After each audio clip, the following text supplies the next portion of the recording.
A Father and Son Short Story. I Go to New York, Chapter 1, The Letter That Changed Everything. The letter arrived on a Monday morning, just as I was finishing my coffee. It was postmarked from New York, with no return address. My father had been gone for 20 years, leaving only memories and unanswered questions.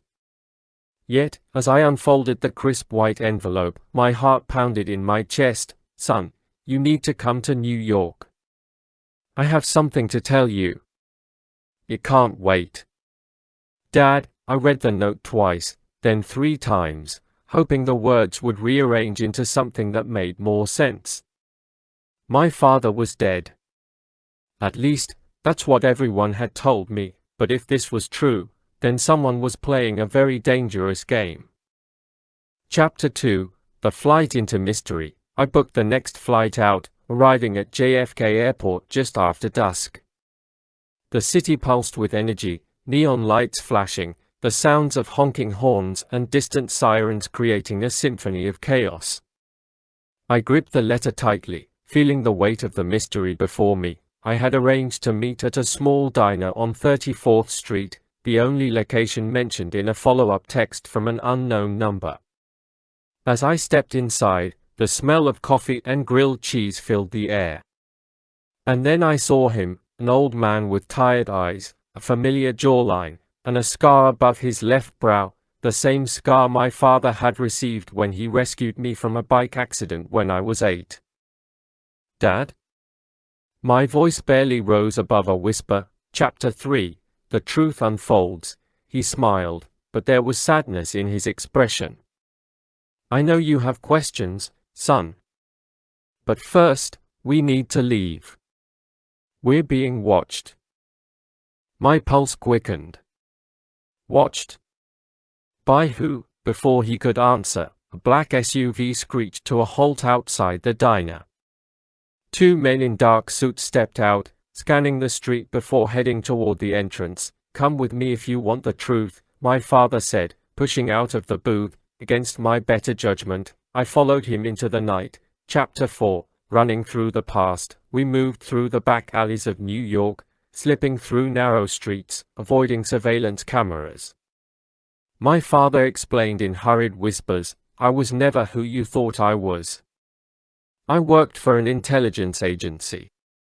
When I uncovered something I wasn't supposed to, I had to disappear. Then why bring me into this now? I hissed.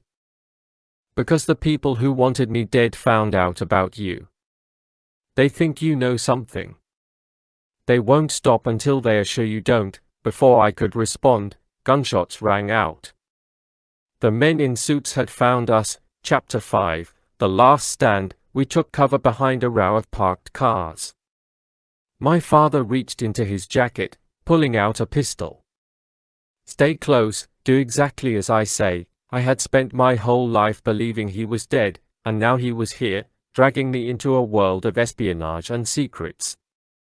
I had no choice but to trust him. A chase through the city followed, dodging bullets, running across rooftops, and finally making it to an abandoned subway tunnel. My father revealed the final piece of the puzzle. The truth isn't just about me. It's about you.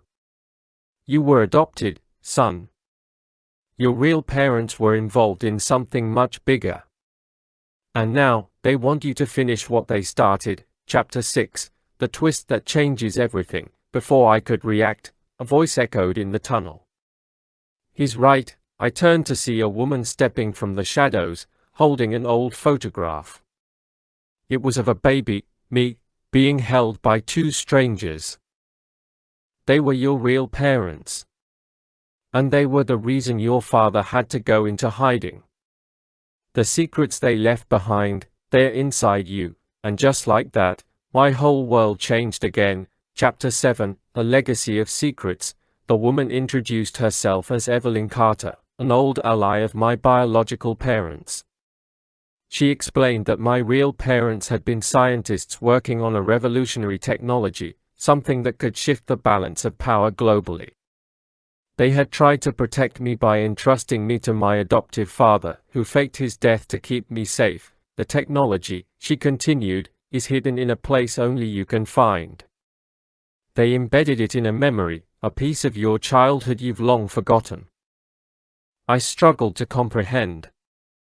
How do I access it? We need to go back to where it all started. Your childhood home, Chapter 8, the final destination. We traveled under the cover of night to my old home, a place I hadn't seen in decades. Every room was filled with forgotten memories, but one stood out, the attic. With trembling hands, I opened an old toy chest and pulled out a dusty music box.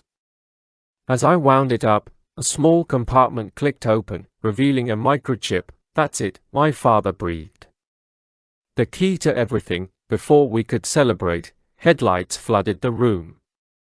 The men in suits had tracked us down. Chapter 9, a new beginning. A fierce battle ensued. My father and Evelyn fought with the skill of trained operatives. While I clutched the microchip, the weight of my legacy pressing down on me, when the dust settled, the men lay defeated. My father, injured but alive, placed a hand on my shoulder. You have a choice, son. Walk away, or embrace the truth. I looked at the microchip. It held answers, danger, and responsibility. But it was also my family's legacy. I took a deep breath. Let's finish what they started. The adventure was only beginning.